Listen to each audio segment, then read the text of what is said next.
It begins like any ordinary flu. A sudden fever creeps in, accompanied by a pounding headache, muscle pain, and exhaustion that weighs down your limbs like concrete. Maybe it's just a seasonal bug, you think. Maybe it's dengue. Or is it something worse, something you've never even heard of? Chikungunya. Hard to pronounce, even harder to diagnose. Both viruses come from the same enemy, the Aedes mosquito. Both strike swiftly, with overlapping symptoms that blur the lines between them. But beneath the surface, they operate in vastly different ways, and failing to distinguish them early could lead to serious, sometimes irreversible consequences. In tropical and subtropical regions across the globe, especially in Southeast Asia, South America, and parts of Africa, the twin threats of dengue and chikungunya have become an annual terror.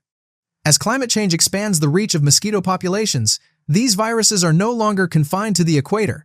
They're moving north, appearing in places they were once unheard of. And still, most people wouldn't know the difference until it's too late. The problem isn't just that they're both mosquito-borne illnesses. The true danger lies in how deceptively similar their early symptoms are, enough to fool even trained clinicians in low-resource settings. But underneath that fever, rash, and aching body lies a fork in the road. One direction could lead to deadly internal bleeding and shock. The other to chronic pain that cripples your joints for months or even years.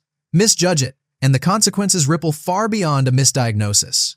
So, how do you tell them apart? What's happening inside the body during each infection? And most importantly, how can we protect ourselves from two threats hiding behind the same mask? To answer that, we first need to understand what these viruses really are and how they devastate the human body in completely different ways. Dengue, often nicknamed breakbone fever, is caused by a virus with 4 distinct serotypes, DENV1 through DENV4. Once infected, your body mounts an immune response specific to that type. But here's the trap. If you're later infected by a different serotype, your own immune system can betray you. Instead of protecting you, those initial antibodies actually help the virus invade more cells in a phenomenon called antibody-dependent enhancement. This is why a second dengue infection is often far more dangerous than the first. The consequences can be catastrophic. In severe cases, dengue hemorrhagic fever sets in, where blood vessels begin to leak, platelets drop dangerously low, and the risk of internal bleeding rises. In children, symptoms can escalate within hours, vomiting blood, cold extremities, and signs of circulatory collapse. This is the stage where dengue becomes life-threatening, and without prompt fluid management, death becomes a very real possibility. Globally, dengue infects over 100 million people each year, with thousands dying during peak outbreaks. In countries like Vietnam, the Philippines, India, and Brazil, dengue has become a predictable seasonal nightmare, pushing public hospitals to their limits. During major outbreaks, even intensive care units overflow and families wait in crowded hallways as doctors try to triage who needs urgent help first. But even when it doesn't kill, dengue leaves a scar.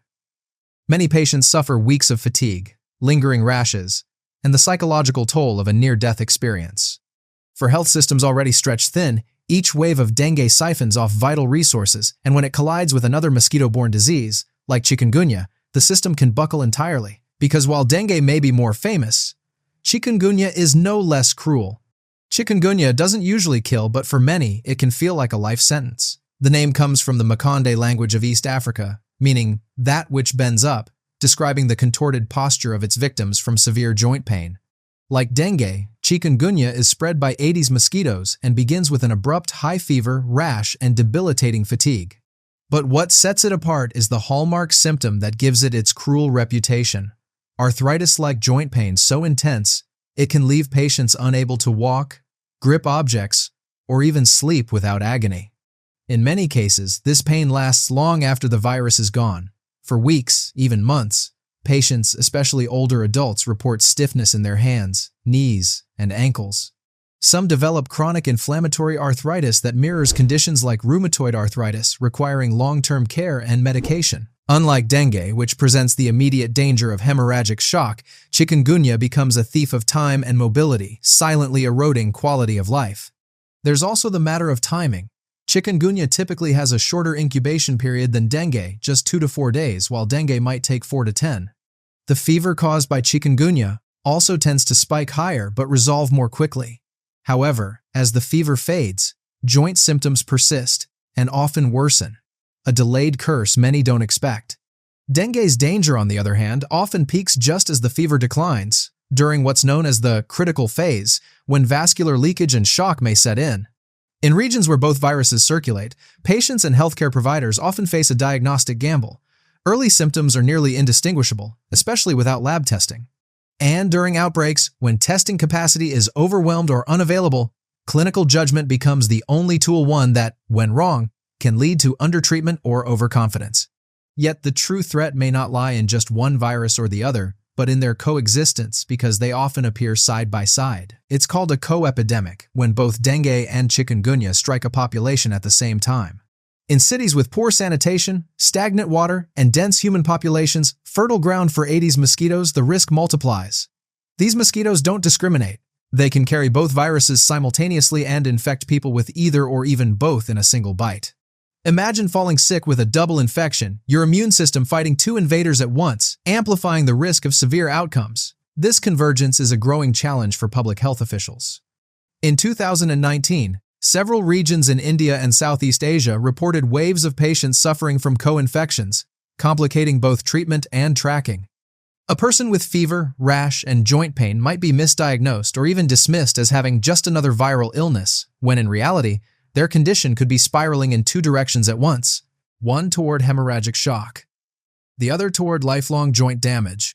To avoid that nightmare, precise diagnosis is crucial, but herein lies another problem. Many resource-limited settings lack rapid diagnostic tools. PCR tests that detect viral RNA or serological tests that look for antibodies are expensive, often centralized and inaccessible to rural or overcrowded clinics. In their absence, physicians must rely on patterns, fever onset, pain location, rash appearance, but the overlap is too great to feel confident. The result? Mistreatment, underreporting, and confusion. Patients may be sent home too early or kept in hospitals unnecessarily. Health systems struggle to allocate beds, medications, and manpower when the enemy isn't clearly defined. Worse, because symptoms can shift rapidly in dengue, sudden bleeding or shock within hours, missed warning signs can be fatal. This is not just a biological problem, it's a systemic one. The fight against chikungunya and dengue is a fight against inequality of access to diagnostics, of public health education, of mosquito control infrastructure. And in that fight, prevention becomes more powerful than cure. When it comes to chikungunya and dengue, there is no cure, only support. That's why prevention isn't just recommended, it's essential. Both viruses lack specific antiviral treatments. Doctors can only manage symptoms, fluids and antipyretics for dengue, anti-inflammatories, and rest for chikungunya. For dengue, early hydration can be life-saving, especially when shock sets in. But missteps like giving the wrong medication can make things worse. For instance, NSAIDs like ibuprofen, which are helpful in chikungunya's joint pain, can dangerously increase bleeding in dengue cases. So, the front line isn't the hospital. It's your home, your neighborhood, your windowsill. Mosquito control is still the most effective weapon we have. That means draining standing water, using screens, applying repellent, sleeping under nets, actions that seem basic, almost too simple for such dangerous diseases. But these basic habits can stop an epidemic before it starts. Public campaigns in countries like Singapore have shown that citizen-led mosquito control can dramatically reduce dengue cases, even without a vaccine. And while there are promising vaccine candidates, the reality is still complex. The dengue vaccine Dengvaxia has sparked controversy due to its risks in those who have never been previously infected. It can increase the risk of severe dengue if given to dengue-naive individuals. As a result, its use is now limited to certain populations. For chikungunya, vaccines are still in the trial phase, though global interest is growing as outbreaks spread into new regions. But perhaps the most important tool is knowledge. Knowing the differences, how dengue can suddenly turn deadly, how chikungunya can disable you long-term, can help individuals seek care sooner, ask better questions, and protect their families. In places where medical systems are overstretched, this awareness can mean the difference between life and death. We often think of viruses as invisible enemies, but the real danger lies in what we don't know or choose to ignore. The pain of chikungunya may fade slowly, the shock of dengue may strike fast, but the memory of either can haunt a life forever. At first glance, chikungunya and dengue may seem like twins, both carried by the same mosquito, both beginning with the same sudden storm of fever, rash, and exhaustion. But look closer, and their paths sharply diverge. Dengue, with its hidden internal dangers, can silently push a patient into life-threatening shock. Chikungunya, with its unrelenting joint pain, can steal a person's strength and independence for months or longer. These are not just tropical fevers to be brushed off or confused. They are complex biological threats that demand attention, precision, and prevention. In a world where global travel and warming climates have erased the borders of disease, the lessons from these viruses are no longer confined to any one country or region. The threat is global, and so must be our understanding. The key takeaway is stark, yet empowering.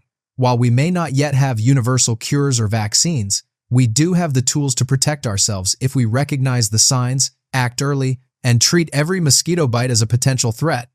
So the next time fever strikes, or a friend brushes off joint pain as probably just stress, pause for a moment. Ask the deeper questions.